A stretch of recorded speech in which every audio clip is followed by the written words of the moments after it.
Oh, sit down, Ferris, said Fulgrim. You'll wear a groove in the marble. Take some wine. Sometimes, Fulgrim, I swear this isn't a ship of a war anymore. It's a flying gallery, said Ferris Manus, examining the works hung on the walls. Although these pics are good. Who took them? An imagist named Euphrates Keeler. I'm told she travels with the 63rd expedition. She has a fine eye, noted Ferris. These are good pics. Yes, said Fulgrim. I suspect that her name will be known throughout the expedition fleet soon. Although, I'm not sure about these paintings, said Ferris, pointing at a series of abstract acrylics of riotous color and strokes. You have no appreciation of the finer things, my brother, sighed Fulgrim. Those are works by Serena de Angelis. Noble families of Terra would pay a small fortune to own such a piece. Really? Said Ferris, tilting his head to one side. What are they supposed to be? They are, began Fulgrim, struggling to put into words the sensations and emotions evoked by the colors and shapes within the picture. He looked closely at the picture and smiled. They are recreations of reality formed according to the artist's metaphysical value judgments, he said, the words leaping unbidden to his lips. An artist recreates those aspects of reality that represent the fundamental truth of man's nature. To understand that is to understand the truth of the galaxy.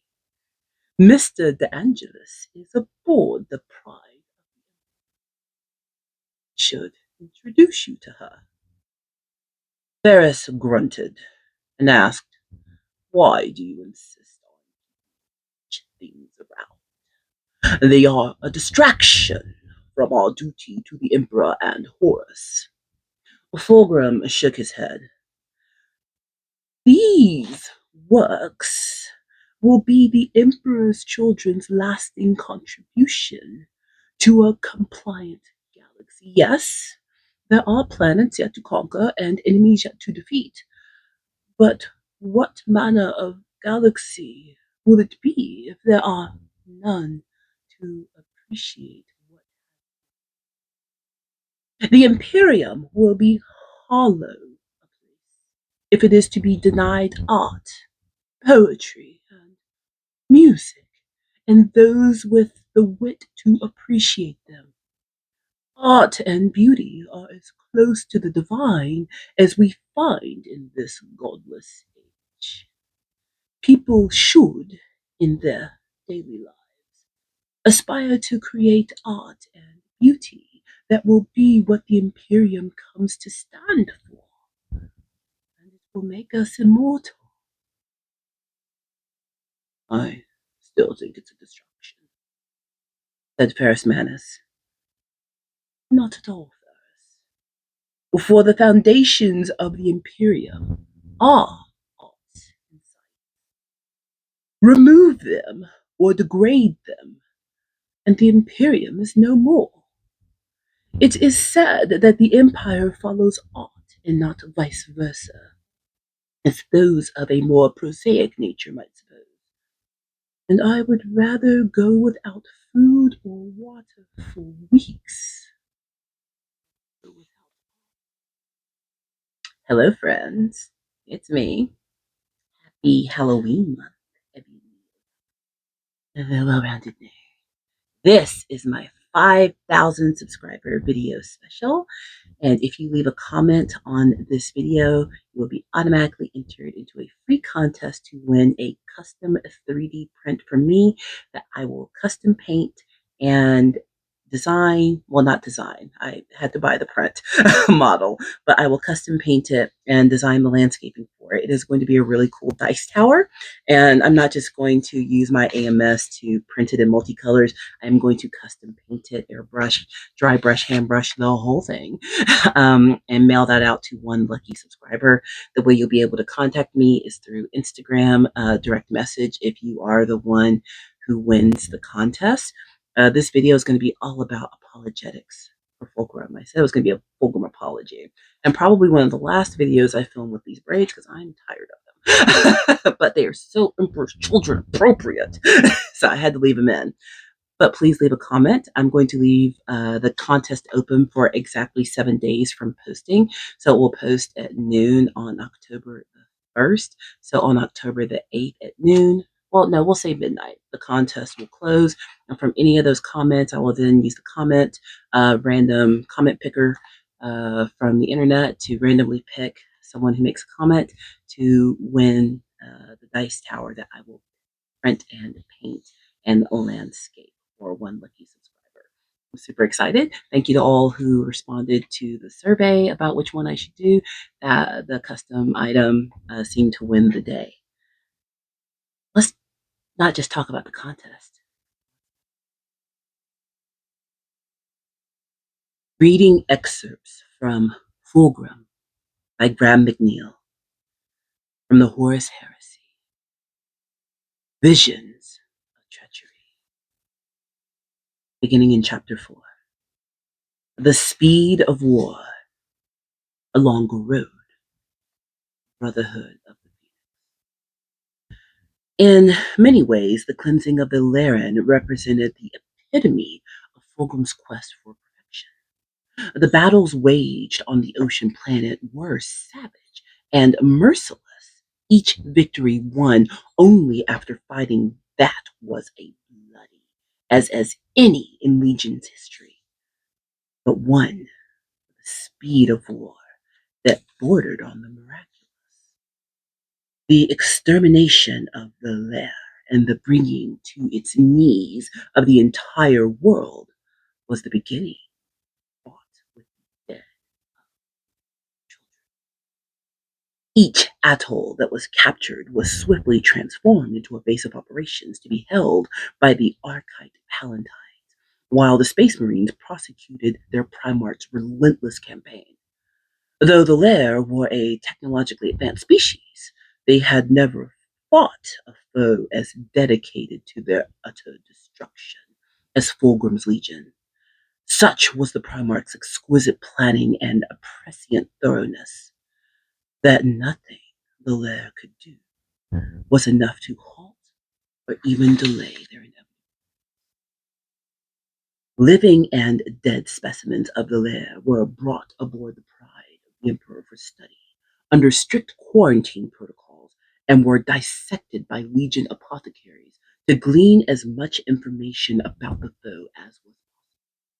Specimens varied from the warrior breed that had defended the Atoll 19 to avian creatures with barbed wings and poisonous bites and aquatic monsters with genetically modified lungs and harpoon-like barbs instead of tails. To see such varieties in one species was fascinating, and the more and more were brought on board for study, each victory, the renown earned by the Legion's captains and warriors grew, and Fulgrim commissioned hundreds of new works of art in their honor. The vessels of the fleets that soon resembled immense galleries with exquisite paintings hanging on their walls and sculpted marble sitting on pedestals and gleaming onyx. Libraries worth of poetry and entire symphonies were written, and it was even whispered that Bekwa Kinska had begun a new opera to commemorate the imminent victory. First Captain Julius Caesaron, denied a place in the initial assaults of Atoll 19, was granted the honor of leading the frontline troops under the overall command of Lord Commander Vespasian. Though Eidolon held seniority of rank, he had led the forces that had rendered the 28-2 compliant Thus, the honor fell to Vespasian.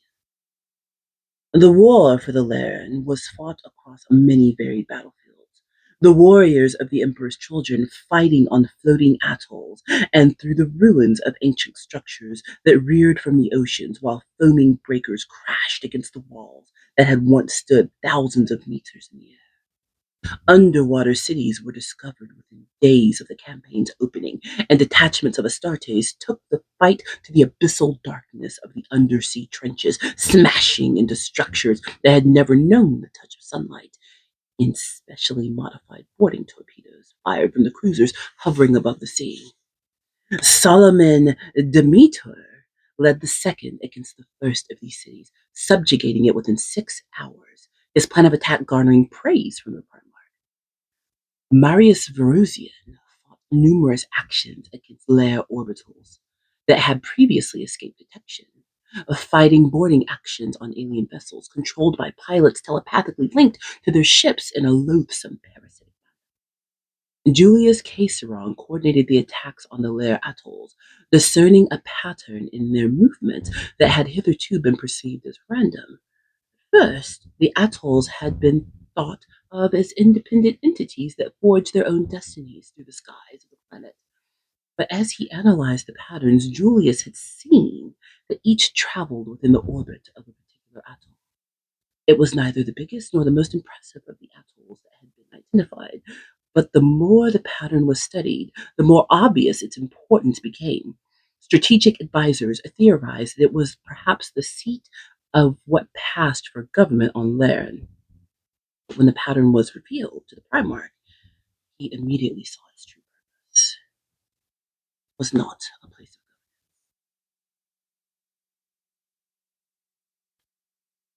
of government. Fulgrim and Lorgar are my favorite Primarchs up here, peak. But we all know that my chosen 30k army are the Emperor's children. I'm going to tell you why in this video. Welcome to Fulgrim Apologetic. Now, hey, if you already rocks with Fulgrim, good for you. You are my people. If he's not your favorite, that's fine. It's okay to be wrong. But I am going to talk about why I find Fulgrim to be such a compelling character. If you don't know my background, my first round of college, I majored in theater and English. My second round in college, I majored in the art of communication, and I'm starting my master's degree in adult education with a focus in instructional design and educational leadership. So analyzing things is what I do. Unlike some other YouTubers who have success in pulling in clips and pictures and not getting smacked by the algorithm, my content is me. So we're going to talk about Fulgrim. When I say we, it's me and the comments section. So let's talk about why I love Fulgrim so much. In that first scene that I read, that is the cornerstone of my love for this Primarch. I have read all of the Horus Heresy, except the end because she's in denial. She's in the process of reading it. I'm in denial that it's over. Denial's not just a river in Africa. But of all the Primarchs I've experienced, now some I know less about than others. So if you know more about Mortarion, if you know more about Portorabo, I don't know about all the Primarchs that I'm not interested in. We study the things that interest us, which is why my master's is very particular. Fulgrim is the Primarch that stood up for humanity for the sake. Ferrus Manus creates art. He just doesn't know it. As the father of the Ions, he has a very special adaptation, and every Primarch does, but this one in particular, Ferrus Manus's hands are made of like a molten weird metal, and he can literally just shape things with his hands and make weapons and swords, munitions, whatever it is. He can just make it, and because he seeks to make perfect weapons, they turn out beautifully. And when he and Fulgrim first encounter one another as brother Primarchs, Fulgrim's like, dang, everything he makes is pretty. And Varys is like, everything Fulgrim makes is a lot. And initially, they're not fans of one another, but they do a little bit of a contest where they make weapons. Pharasmanus, with his hands, forges a sword only a Primarch can make. And Fulgrim makes a hammer. And they're supposed to judge whose weapon is better. But Fulgrim, through his desire for perfection, carrying the name of the Emperor, the only legion to carry the name of the Emperor, he produces an exceptional weapon in that hammer. But he put art and form over function. Varys is literally the other side of the coin to Fulgrim, which is probably why they became such close brothers before the fall of Primarchs, before the heresy. Varys forges a sword, seeking to make a perfect blade. But because he sought to make a perfectly functional blade, form and beauty followed that naturally. And they look at what each other created and go, "That rocks with you." That's my version. Then they trade weapons. Varys takes the hammer from Fulgrim. Fulgrim takes the sword from Varys. They gift these to one another as an eternal sign of their bond as closer brothers as Primarchs. They besties, basically. All the Primarchs have a bestie amongst the Primarchs, except Mortarion and Angron. And their problems are justified. But they all have besties. And the brotherhood between Varys and Fulgrim is so beautiful. While they don't perceive the world in the same way, they have similar goals. And when Varys joins Fulgrim on an expedition, he's looking around Fulgrim's ship, the Pride of the Emperor, his flagship, and looking around going, "My God, today, what have you done?" Like, honestly, if you walk into my office right now, you're going to look around and be like, "My God, girl, could you do a little more?" Why, Fulgrim? Why? Why all of this? Why do you have all of these subhumans, which are regular humans? He doesn't see value in the remembrancers. They're just humans who are in the way. Um, but Fulgrim says, what are we fighting for if not to preserve these things that humanity? What's the point of all this war? Conquest for the sake of conquest? What are we going to remember, brother, when all of this is I, Fulgrim, have worked so hard, overcome so much, be the legion that I am today. You have to remember the history of the Emperor's children. They were afflicted by a genetic blight that Fabius Bile was able to beat back. Didn't completely cure, but kept it under bay. But for a while, the implantation of the gene seed of Fulgrim into his Marines was producing monsters, not space Marines. And they had to fight that genetic blight, and they fought it. And I think that's why Fulgrim clings so much to the beauty of art. Because if you know anything about artistic creation, it is a struggle. I don't care if you're out there painting the Mona Lisa or the Sistine Chapel. I don't care if you are building a beautiful house of worship. I don't care if you are gardening and arranging your flowers in such a way. There is labor in producing art, and art to a level of perfection that one can be internally proud of and be excited to show others. And Fulgrim not only perceives that from the nature of art itself, but from his very being and the being of his space marine. We struggled to be what we are. And through that struggle, we produce the most beautiful legion. And we're not just beautiful, we're beautiful and deadly. Don't get it twisted. We will click our heels and we will take you out while dancing. Every single legionary in Fulgrim's Legion, whatever they pursue perfection. And that perfection produces beauty. Art is a byproduct. Beauty is a byproduct of struggle. The people we admire most, the people that were just like, dang, how'd you get to be you? There's a struggle behind them. Granted, everybody's got a struggle. We're not comparing trauma today. We're not doing that. But when you have been refined by fire, We've been beaten with the hammer over and over, thrust back into the flames, pulled back out, thrust into the flames, pulled back out. And at the end of all of those trials, something beautiful is produced. That is the great artists that we revere, the builders of cathedrals and mosques, the carvers of cities into the sides of mountains, the weavers of skins and feathers, the people who produce these things to show the peak of their societies. They labored, they stressed, they suffer. Ever heard the term starving artist exists for a reason? Because to produce supreme art requires sacrifice and delving into self and humanity on a level most of us will never do. And that struggle produces beauty. The artist might be a whole wreck, but what they produce we remember. And go out here cutting off his ear. He just so verklempt. But his work. I mean, okay, look, I'm weird. I have a whole Starry Night wardrobe collection. I have like night dresses and a bunch of Starry Night jewelry. I have loved that painting since I was 6 years old. And I'm glad I live in an age where it's part of pop culture and I can have as much of it as I want. Fulgrim's legion struggled to be perfect. Varus creates perfection to reduce struggle. Weapons are perfect and beautiful, and because of that, struggle less.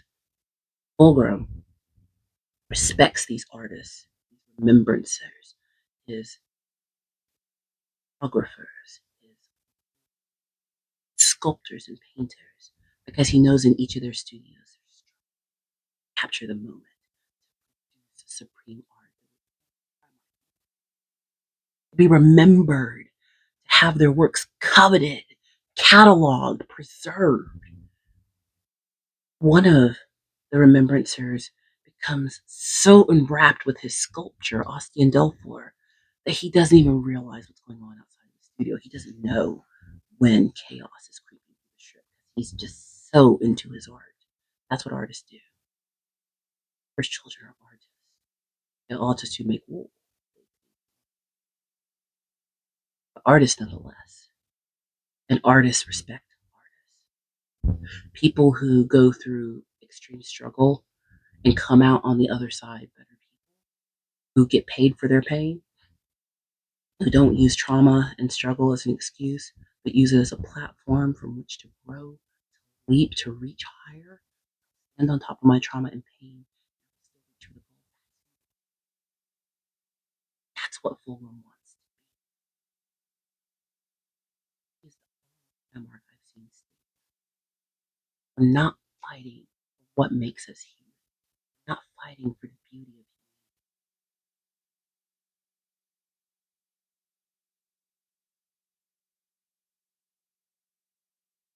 of the Primarch stood at the entrance of the Apothecarium, the halberd-armed Phoenix Guard standing a respectful distance behind the Lord of the Emperor's Children.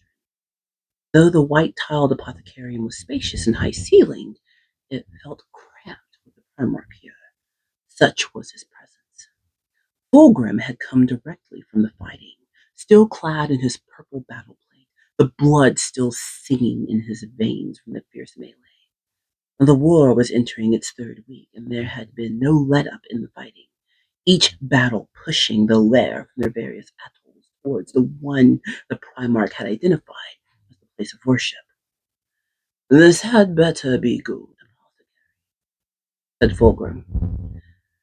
"Have a war to win." Fabius nodded and leaned over the cooled corpse, a scalpel blade sliding from his Narthicum gauntlet and slicing through the stitching that held the incisions in its chest closed. He pulled the thick flaps of skin and muscle back to reveal its interior, affixing clamps to hold them open. Fabius smiled as he saw the insides of the lair warrior, again admiring the perfect arrangement of organs that had made it such a fearsome killing machine. "It is, my lord," promised Fabius. "I never imagined anything like it, and nor, I suspect, has anyone else for that matter, save the more extreme genetic terrorists of Anything like what? Demanded Fulgrim. Do not try my patience with me. It's fascinating, my lord, quite fascinating, said Fabius, standing between the two lair corpses. I have performed genetic analyses of both of these specimens and have found much that may be of interest. All that interests me about these creatures is how they die, said Fulgrim. And Fabius knew that he had better reach his point quickly. The pressures of leading in such an intensive campaign personally were demanding, even for a Primarch.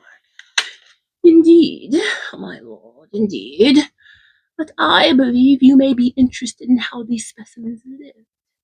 From the researches I have undertaken, it appears that the lair are not similar to us in their approaches to perfection.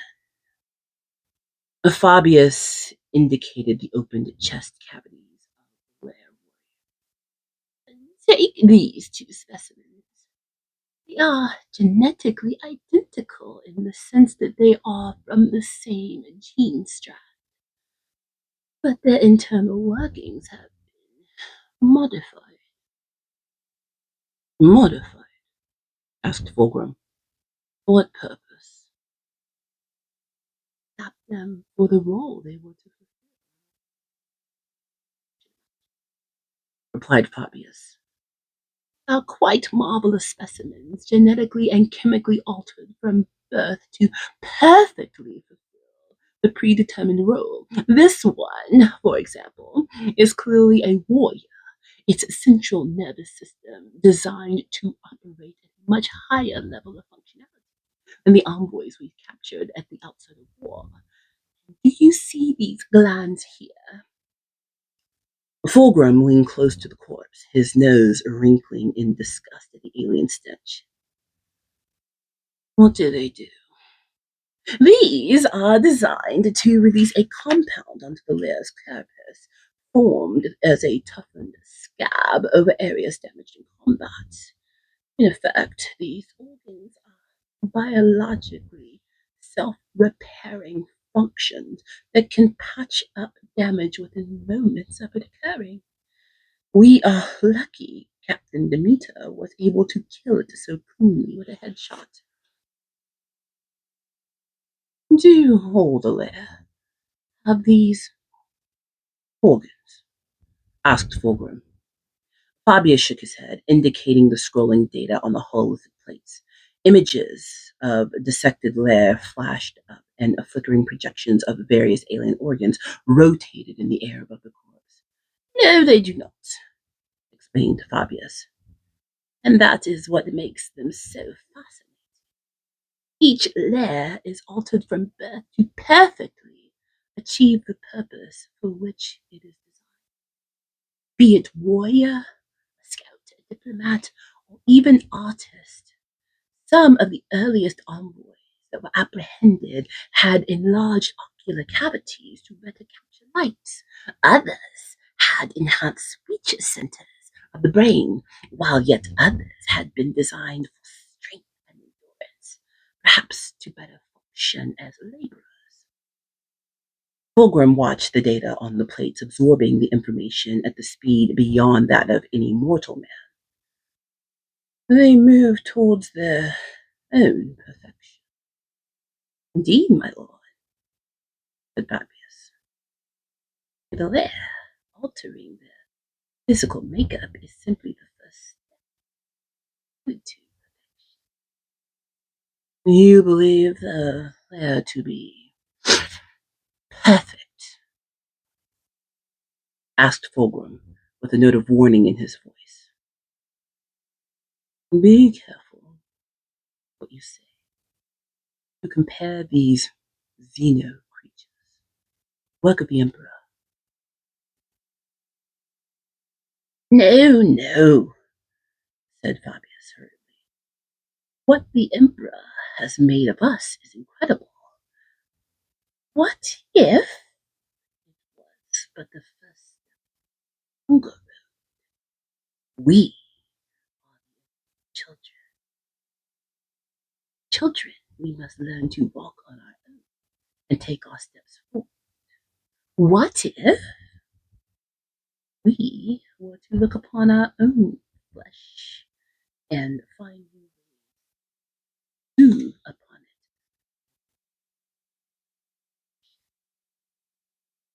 it? Improve upon it, said Fulgrim, towering over Fabius. I could have you killed for saying such things, apothecary. My lord, Fabius said quickly. Our purpose for living is to find perfection in all things. And that means we must put aside any notions of squeamishness or nervous that limits us in finding it. What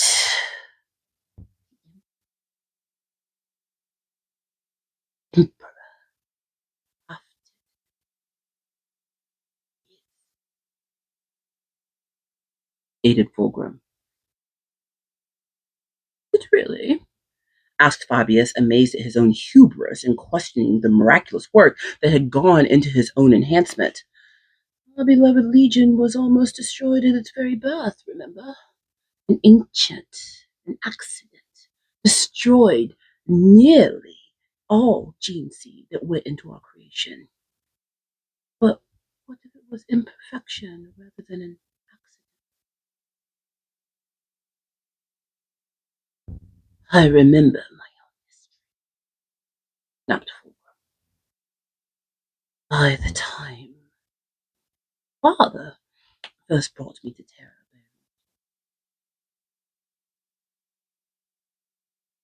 and do you remember what the Emperor told you when you learned of the accident? I do, said Fulgrim.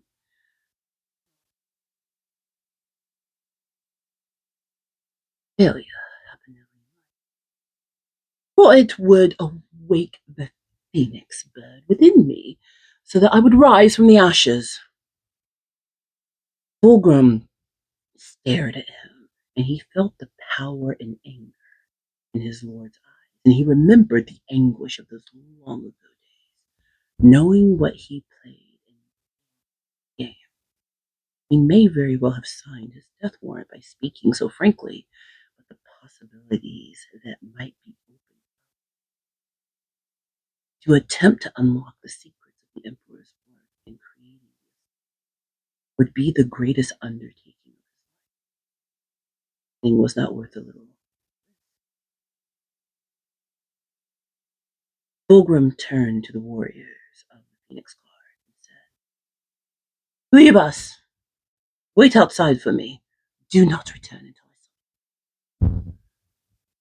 Even though their master was aboard his flagship, Fabius could see that the Primarch's bodyguards were uneasy about leaving their charge without their protection. They nodded and made their way from the apothecarian.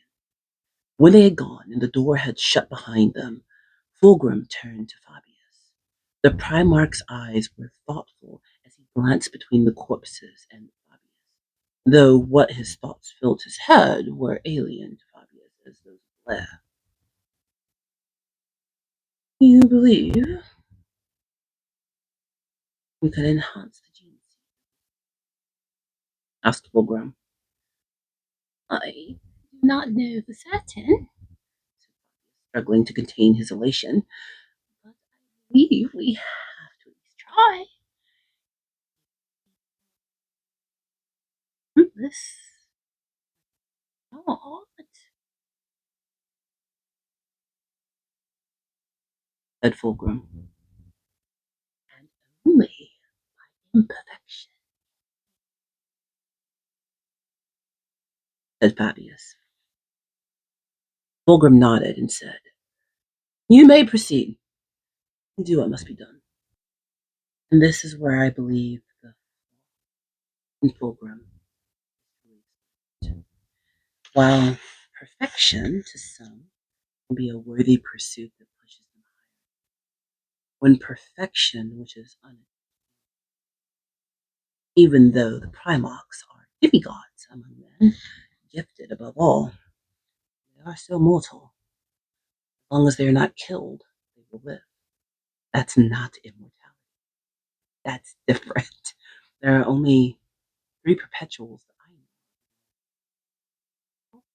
know. Grammaticus and Vulcan. There's probably more, but I haven't read every Warhammer book. But perfection. Perfection in the pursuit of it are dangerous. And perfection is measured in degrees. Until that conversation, Fulgrim was pleased. He had done what he had intended to do. They were saved. But the wrong voices. At this point, Fabius, Eidolon, and Erebus, and all of them are they've been turned to chaos for a while. They've got to influence their Primarchs. And Fabius and Eidolon are the ones doing it to Fulgrim. Now, let's be very clear. When presented with information, every human has about what they will do with it. Sometimes choices think we're doing the right thing, but the best intentions, if we fully examine the experiment, Fulgrim, who believed his legion had reached perfection, believed they would have been. They had overcome so much. What do you mean? There's still something lacking. That is the crack of the made the Emperor's mind. Fabius is already an agent of chaos. The lesson from Fulgrim that no matter how we perceive relationships, no such thing as perfect as an illusion. It is something always being chased. In Fabius Bile's own omnibus, it's all about him in the 40K universe. He is still pursuing perfection 10,000 years later, hasn't found it, and guess what? He's not going to. It doesn't exist. Contentment is the enemy of the pursuit of perfection. Rather than pursue perfection, pursue contentment. Fulgrim was content. However, he let the wrong voice in, and that made him believe that there was some crack in the door is what led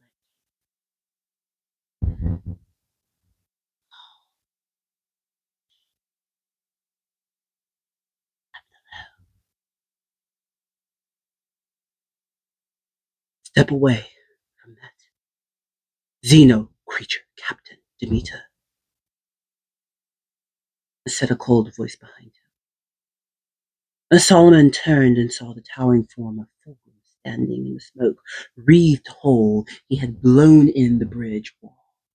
Behind the Primarch, he saw Julius, his face a mask of blood, and Solomon felt a shiver of unease at the expressions of glacial anger he saw in both their eyes. Fulgrim strode onto the bridge, his sword and armor drenched in alien gore, and his eyes wild with fury of battle. He surveyed the captured bridge and then looked up at the doomed ceiling, where the fires of battle reflected dully.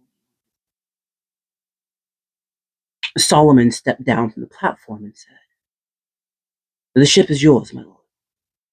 Fulgrim ignored him and spun on his heel, marching from the bridge. Fulgrim fought to control his fury as he marched away from the bridge, the blood pounding in his skull with such force that he feared it might burst through at any moment.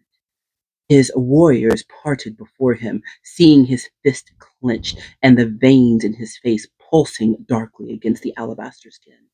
An amethyst fire built in his eyes, and the trickle of blood dripped from his nose as he gripped the hilt of his silver sword. This was to have been his greatest triumph.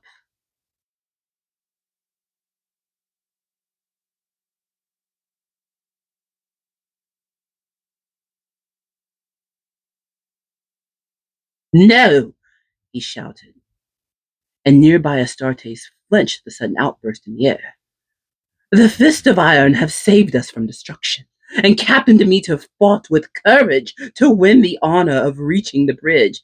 Save us. It was for his eyes that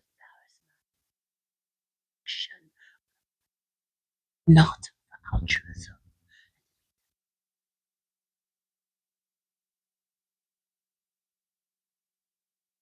Fulgrim shook his head and dropped to his knees. No, he whispered. I cannot believe it. And you know it. In your heart, you know it. The taking of Laren proved to be Fulgrim's ultimate downfall.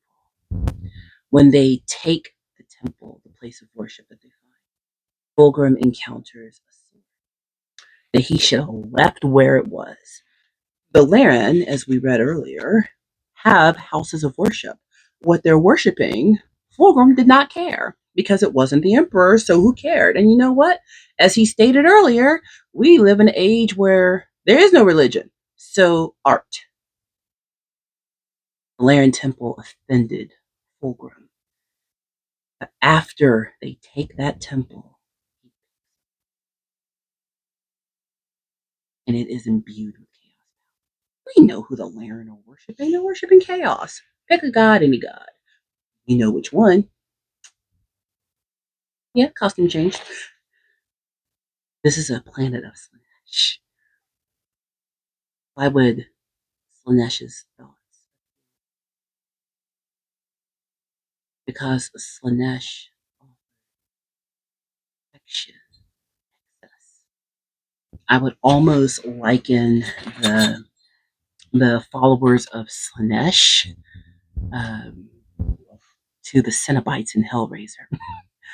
I've only watched the Hellraiser series once. I'm never going to watch it again. However, real Emperor's Children, I gotta say, um, I was curious, and it was like one of the true, like, real body horrors that were left where everything was practical, well, until recent time. But back in the day, it was like all practical, and practical effects are amazing. Like, they really crafted all of this. It's crazy. If they want to design some, no, then people don't need to design any Emperor's Children. No, I wouldn't be able to look at them. But the Cenobites pursue perfection and pain. They're always trying to get sensation to sensation to sensation. And the pursuit of perfection is dangerous because there is no such thing. I mean, that is the problem with addiction. You can almost use the journey of Fulgrim as a substitute for a metaphor for any kind of addiction. He is pursuing that which is ever evasive. When people become addicted to substances, and that can be anything from prescriptions to illegal substances to food, there are so many ways the human body can become reliant on things, but always seeking that initial feeling the first time the addictive substance was used. And that's what produces addiction. Fulgrim thought he was perfect until Fabius put it in his head that he wasn't. So he wants to get back to the feeling of we're perfect. And he fights this battle on Laren. And he's supposed to be fighting alongside his brother Primarchs. He's supposed to be proud of his sons and their accomplishments. But he picked up that sword. He listened to Fabius. Chaos is leaking in and exploiting his very true desire just to do. Do you know how many people fall to destruction from good intentions? They want to do well. They seek to bring something better, but along the lines it gets corrupted. Art imitates life. I won't mention any current circumstances, but look around in this world today. How many things that were created for our betterment and good are being used as ways to oppress, subjugate people? Things that should be art, to be beauty, things that should be achieved, things that we should all look forward to. Now, being used to exclude, being used to compare. You can't ever compare two humans. Devil that is comparison. The devil that is discontent. The devil that is this idea of perfection that even the best among us cannot achieve. Fabius, who willingly gave himself to chaos, because we know Fabius is on another planet, needs his Primarch, equally corrupt, who loves humanity, loves art, loves his legion, initially has the intention.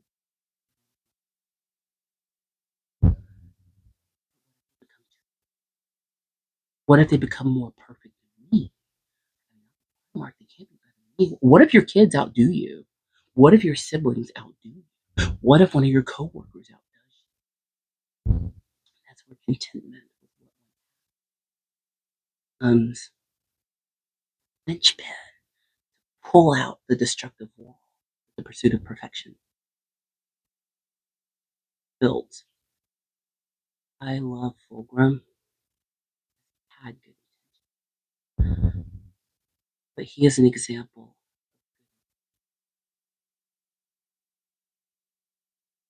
Even when he is being fully infected by chaos, when you get into Angel Exterminatus, you really see how the voices of Slanesh are playing with in his soul. There's still that real Fulgrim that's on the inside wanting to be what he meant to be. Dark gods take over. And Fulgrim at some point isn't Fulgrim. That's what happens when we pursue things that are just sensation to sensation to sensation. Have you ever heard people who are dealing with someone who's addicted say they're just not themselves anymore? They're not. I personally have dealt with an addict in my life in the past. We're not going to tell that story. Um, when that person was using, they were not themselves. I didn't know who that person was. That's what's happening. It's a magnificent metaphor. If you've got someone in your life that you're dealing with like that, I highly recommend reading this book. It is an insight that I'm not sure they meant to make, but it's there because the person you think they are goes away when they're in pursuit of flavor. They can never recapture. Fulgrim is getting more and more thoughts are creeping in, and that's what we have to keep doing. Don't let the bad thoughts go from being who has gone through struggle, who has seen his children struggle, and created something he can be proud of, picking it apart. He should have seen pride. Fulgrim saw the blazing spear hurtling towards him, and swayed aside as its fiery heat slashed past his head. He laughed as he saw the Eldar god had disarmed itself. But the laughter died in his throat as he heard the voice in his head scream a warning. Fool, you think this is Eldar trickery so easily as thwarted? He turned to see the spear twisting in the air like a serpent and swooping back in a graceful arc towards him. It roared as it flew, the noise like an eruption of 1,000 volcanoes. He brought up the sword and deflected the flaming missile, the heat of it passing, scorching the skin of his face and setting the plates of his hair on fire. Fulgrim beat his head with his free hand and extinguished the flames in his hair and raised his sword in challenge. Will you not fight me in honorable combat? Must you do your killing from afar? The monstrous iron creature plucked the flaming spear from the air, black smoke and spitting embers drifting from its eyes and mouth as it spun the weapon and aimed it at Fulgrim's heart. Fulgrim grinned as he felt the thrill of combat pulsing through every fiber of his being. Here was a foe that would truly test his mettle. For what being had ever fought that had truly challenged him? The Lair, the Diasporix, the Greenskin? No. This was a creature with a power to match his own, a terrible godlike being that bore the heart of its fading race, its iron breast. It would not be baited or riled with petty insults. It was a warrior creature with one purpose and one purpose alone: kill. Such a one-dimensional aspect made Fulgrim sick. For what was life and death but a series of sensations to be experienced one after another? Without sensation, what was life? A wild exhalation filled him, and his senses seemed to rise from the surface of his skin. He felt every tiny gust of wind as it passed his body, the heat of the creature before him, the coolness of the planet's atmosphere, and the softness of the grass beneath him. He was truly alive, at the height of his powers. Come, snarled Fulgrim, come and die. The two beings leapt towards one another, Fulgrim's sword slashing down to meet the mighty creature's blade, which he now saw resembled a great sword. Where once it had been a spear, both blades met with a tearing shriek that echoed in realms beyond those of the five senses, and an explosion of unlight that left those who saw it blinded. The roaring Eldar god recovered first, and its molten sword arced for Fulgrim's head. He ducked and slammed his fist into the midriff, feeling it, the hard impact on iron, and the blistering heat that seared the skin from his knuckles. Fulgrim laughed with the pain and raised his sword to block a murderous slash towards his groin. The Eldar god attacked with a wild, atavistic fury, its blows driven by racial hatred and the ferocious joy of unbound emotion. Flames wreathed its limbs, and dark tendrils of smoke enveloped the two combatants as they struggled. Silver sword and fiery blade sparked and clanged as they traded blows. Neither was able to penetrate the other's defenses. Fulgrim felt the anger blazing monstrosity surge in his veins. Its inability to do more than simply fight and kill offended his refined sensibilities. Where was the appreciation of art, beauty, grace? Such a thing did not deserve the boon of existence. And his limbs filled with renewed strength as he thought of newfound power flowed from his sword into his arm and into his flesh. He could hear the sound of battle all around him. Bolter fire, cries of pain, whickering razor disc from alien weapons and howling screams. Like cries of the banshees of legend, he paid them no heed, to focus on his own fight. His sword pulsed with a silver glow, streamers of light and power rippling along the length as he swung it. Every strike delivered with a roar of ecstasy. The gleam of purple light from the pommel stone was strong, and he could see that the fiery gaze of his foe's eyes to it.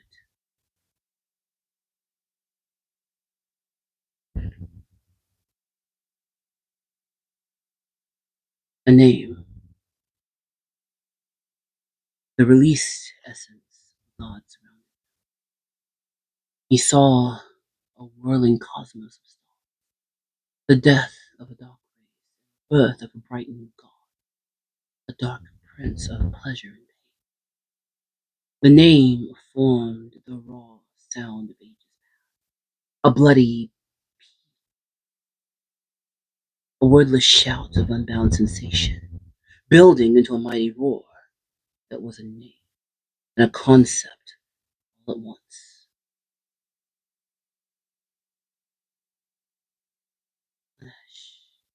Slanesh, Slanesh, Slanesh, Slanesh, Slanesh. Even as the name formed, Fulgrim slammed into the ground and laughed as the Emperor's children descended onto Tarsus on wings of fire. He lay still, broken and burnt, but alive. Oh, how he was alive. He felt his hands upon him and heard the voices begging him to speak, but he ignored them, suddenly feeling aching, longing, seizing as he realized he was unarmed.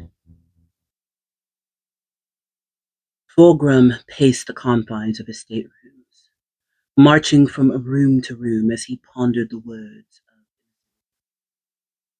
He had tried to conceal his unease, but he suspected that the man he had seen through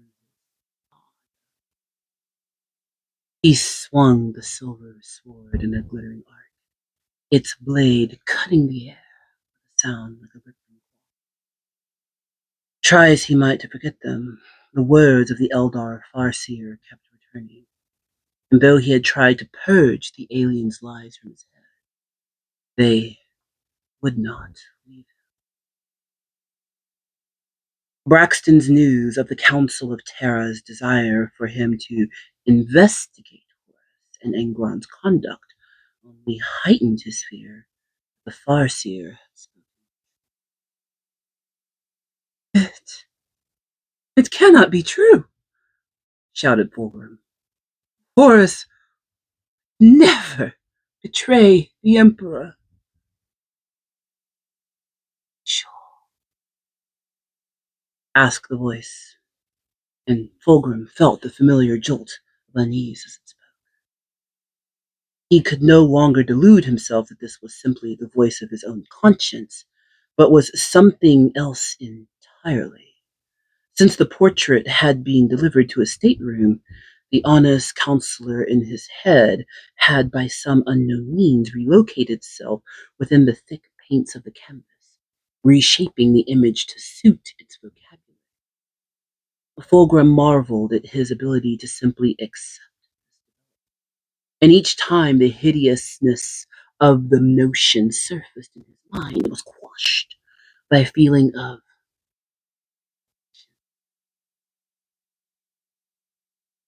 He turned slowly towards the magnificent picture Serena de Angelis had painted, its splendor matched only by his amazement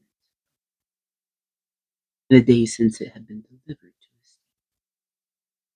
his. Fulgrim made his way through the ruin of his quarters and stared into the image of his own face. The giant in purple armor stared at him from the picture, its features refined and regal, the mirror of his own. The eyes sparkled as though recalling some long-forgotten joke. The lips curled in the curve of a wrinkle, and the brow furrowed as though plotting some scheme. Even as he stared into his own features, the mouth twisted and pulled at the canvas as it formed new words.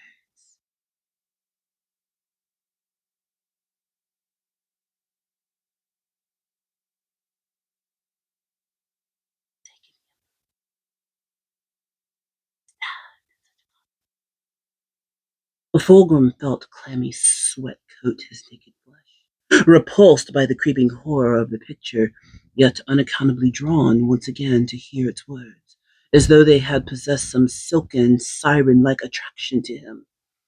As much as he wanted to slice his blade through the painting, he could not bear to see it destroyed.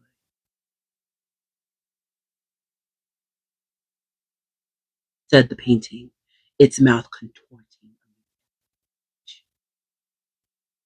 Horus, what a turn his face was. The question is immaterial, snapped Fulgrim. The situation would never arise. Laughed the painting. Even now, as Horus plants the seeds of his rebellion. Fulgrim clenched his jaw and aimed his sword at the image of himself on the canvas. I will not believe you, he shouted. You cannot know these things.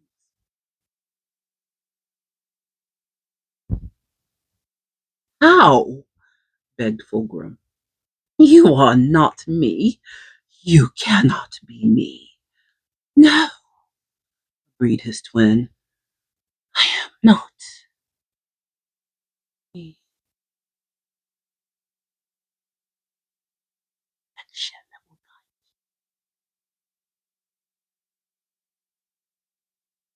Horus seeks war. The Emperor? Asked Fulgrim, almost unable to speak the words. Such was the horror of what they represented. It's forced upon the Emperor, and in his affection is sharp. He has used you all, conquer the galaxy for him, and now seeks to ascend to godhood on the blood you have shed. No, cried Fulgrim. I won't believe this. The Emperor is human intelligence raised above all error and imperfection and extended to all possible truth. Your belief is irrelevant. Grand things are necessary. That which can be made explicit to the outward. Horace can see this. How is it that you, perfect, because you are lying, bellowed Fulgrim, smashing his fist into the green marble pillars that supported the domed roof of his staterooms. Powered stone exploded from the column, and it collapsed and cracked in a pile of splintered rock. You wasted time in denial, Fulgrim. You're already on the road to joining your brother. I will support Horace in all things, gasped Fulgrim. To turn against the Emperor, that is too far. You will never know.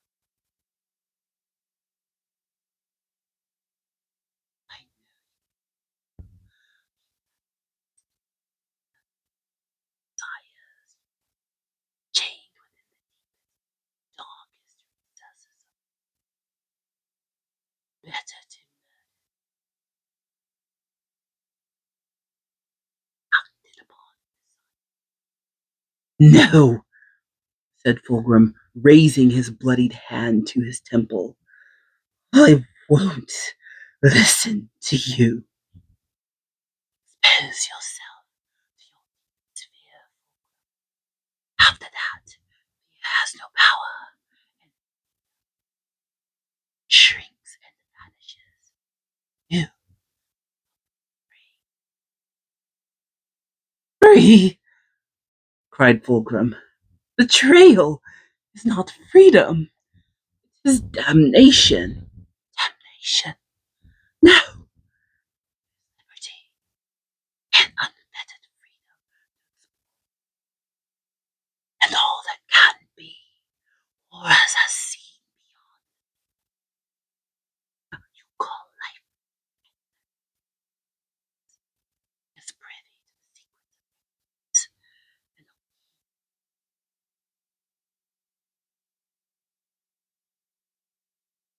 and eviction, whispered Fulgrim.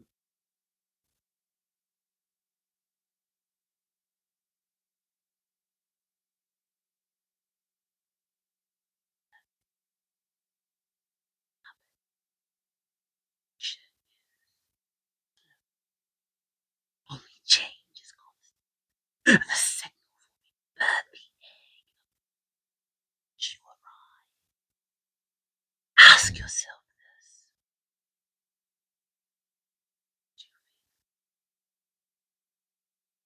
Fulgrim stared into the eyes of the portrait, eyes that were his own. The awful knowledge within them, with a clarity born of perfect understanding. Fulgrim knew the answer to the question his reflection had posed.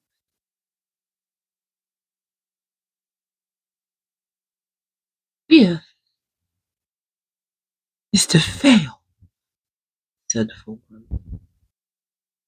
It is insidious. How thoughts that would pull us away from it.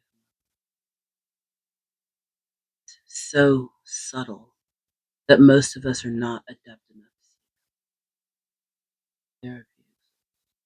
And that's why investing in one's own skill and introspection are worthy challenges.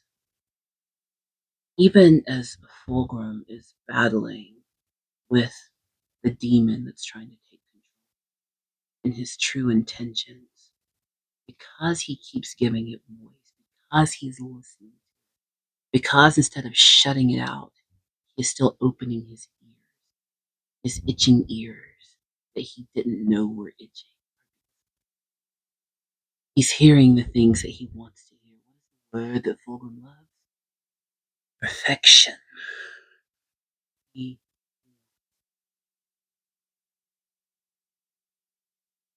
what is the one thing that is unattainable? Even those as long lived as primary. Perfection is not something doomed. And try.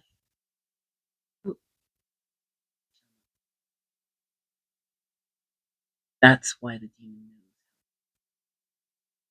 it's hard for people to victim mentality, to overcome trauma, to overcome relationships. Because when people try to stand up and be strong, in comes that tells them,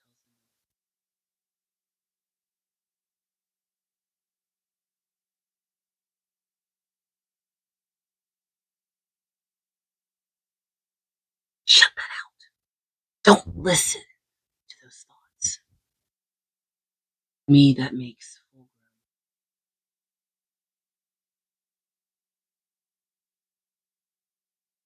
Here's what's so insidious about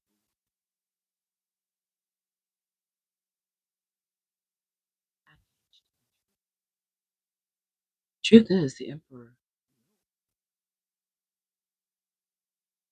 they are instruments of war and highly dangerous. They are thinking. Ever watch one of those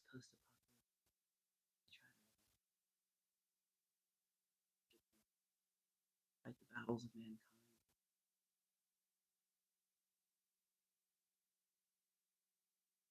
Emperor knows what he created. Once there's no more war, what are these bored do? All of them together would have the power. The 20 legions, the 20 primarchs, are splinters of the Emperor himself. All of them together equal. Plus,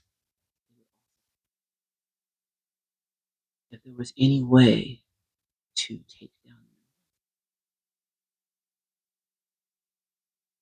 so he will use them. Horus knows this, and that is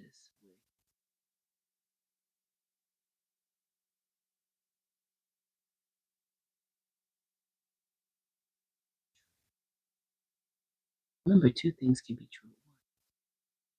One can be true,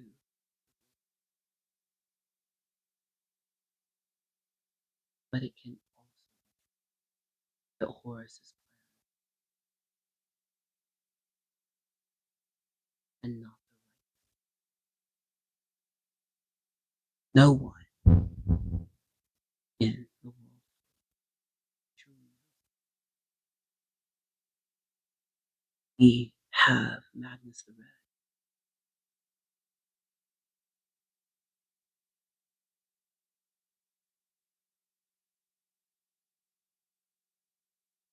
Morgar.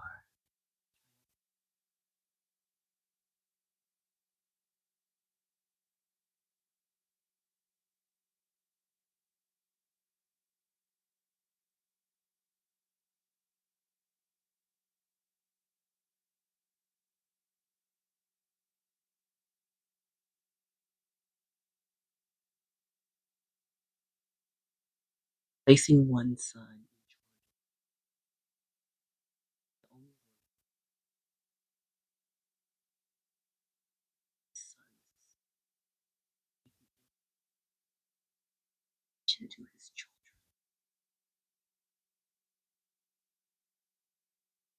How often do people say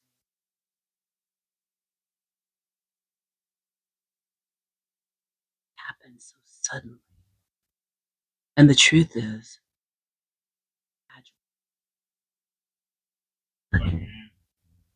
there were Moments on moments compounded.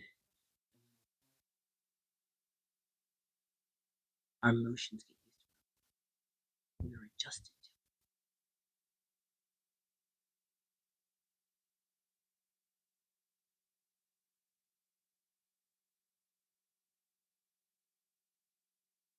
Throughout this book, we are reading. He didn't just turn. He didn't just turn. Innocence of Slanesh. He didn't just turn to pleasure, pride, and pursuit.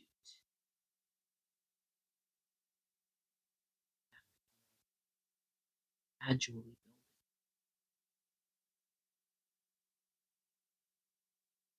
habits. How jobs are lost.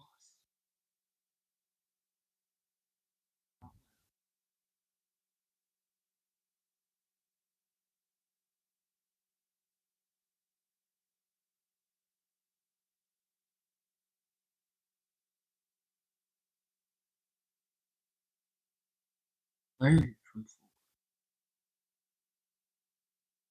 Something's whispering that could bring you to action. Shut it out to overcome. Find something else to focus on. Fulgrim.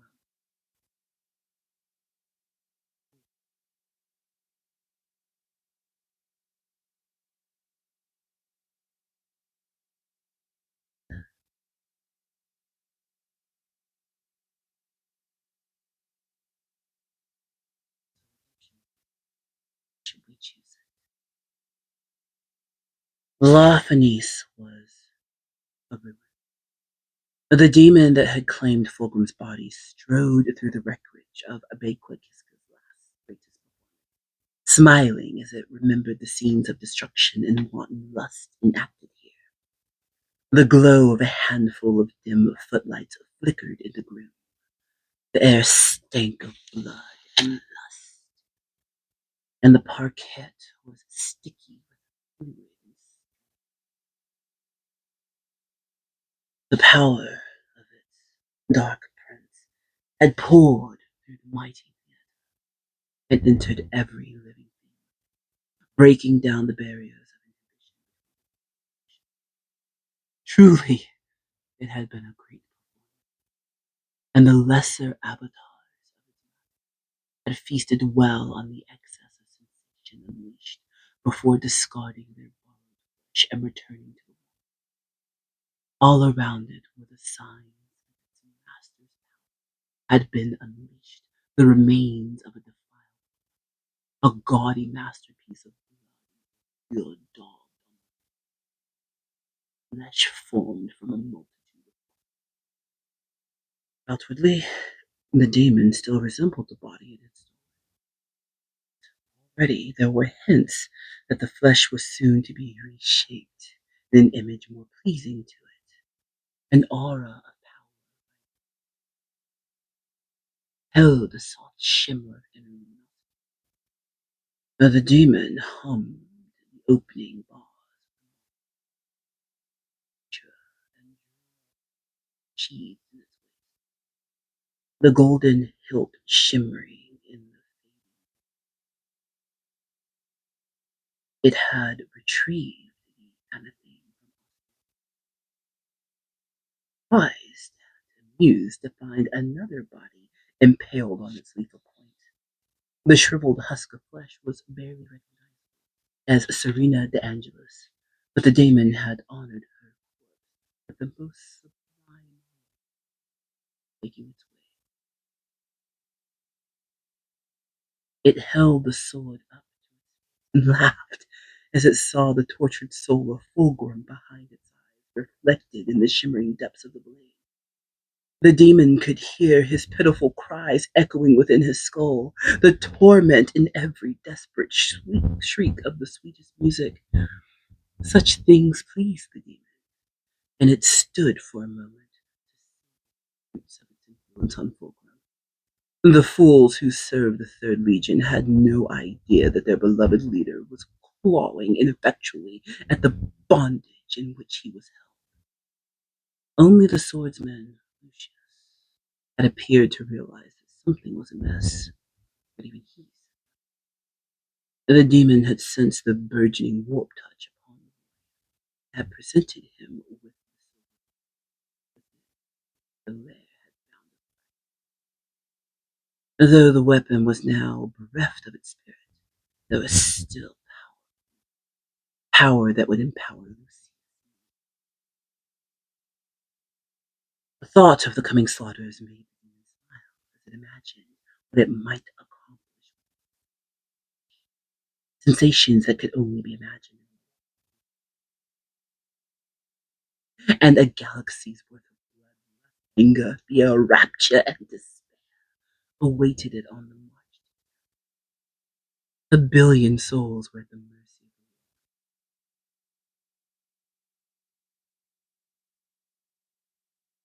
what heights of sensation might experience. The demon made its way to the front, up towards the great portrait that hung above the smashed wreckage of the proscenium. Even in the dying light, the portrait's magnificence. The glorious golden frame held the canvas trapped, and the demon's smile of the painting, where before the image had been garish, terrible aspect and horrified by those mortals who dared.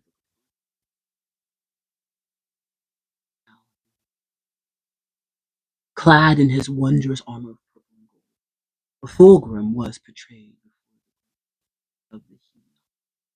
The flaming wings of the great phoenix sweeping up behind him, the firelight of the legendary shone upon his armor.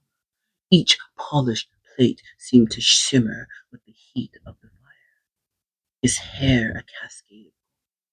The Primarch of the Emperor's children was lovingly portrayed. Every nuance of his grandeur and the life that made Fulgrim such a vision of beauty captured in the exquisite brushwork. The demon knew that no finer figure of a warrior had ever existed, and to even glimpse such a flawless know that the painted Fulgrim stared down upon the ruin of the theatre, and the monster that had claimed his mortal shell. The demon smiled as it saw the horror within the eyes, and the horror that had not been rendered.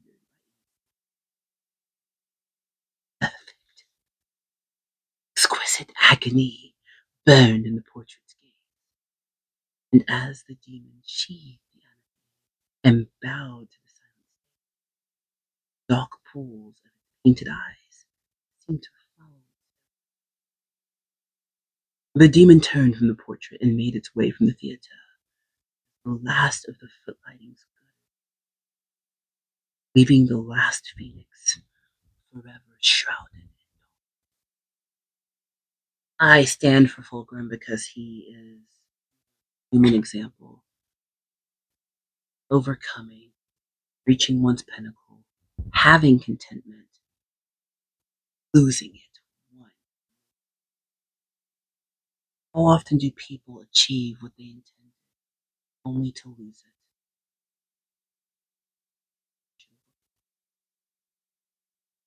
Fulgrim's story reminds us that no matter how high our lives achieve, no matter how much we earn, how many friends we have, how many talents we acquire, everything is dust. That at any moment, any of us is susceptible to that corruption. And when people become so corrupt, they're sitting in a seat,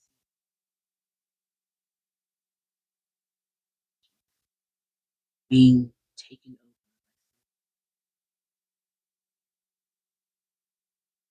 Be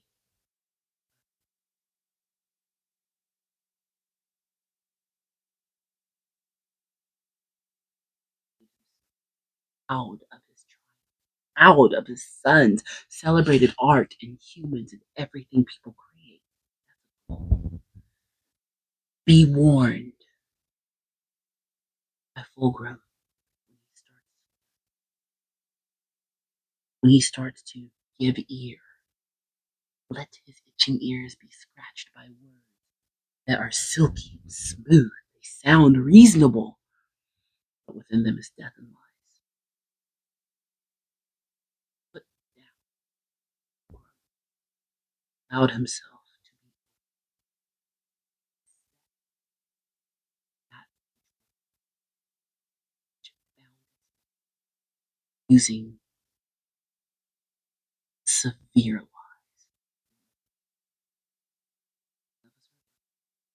But anyone can overcome it. And I know that as we move into the 40K, they're interesting. I hope you enjoyed this video. This is one of the longest reading videos on the channel. I really enjoy doing this kind of thing. For all of you who got me to 5,000 subscribers, it's taken a couple of years to get here.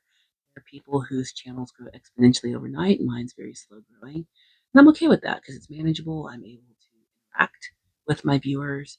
Once channels get to a certain size, YouTube is not how I make a living. I have a whole day job. It is like 11 o'clock right now because I want it to be dark, so that all of this would be great when I film this video. I appreciate you.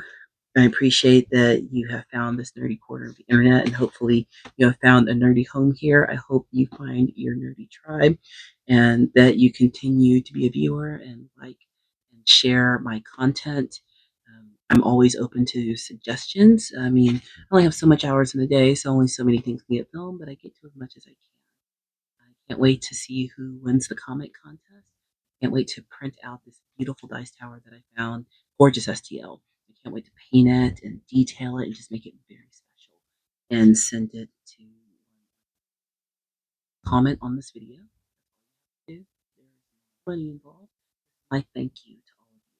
Since this time I'm doing a custom print, when I get to 10,000 subscribers, I will give away a piece. I know, right? It will not be Omega Supreme or Metroplex, so do not ask. I enjoyed this. Month of Halloween, y'all. We got more stuff to read. Please like, comment, and subscribe.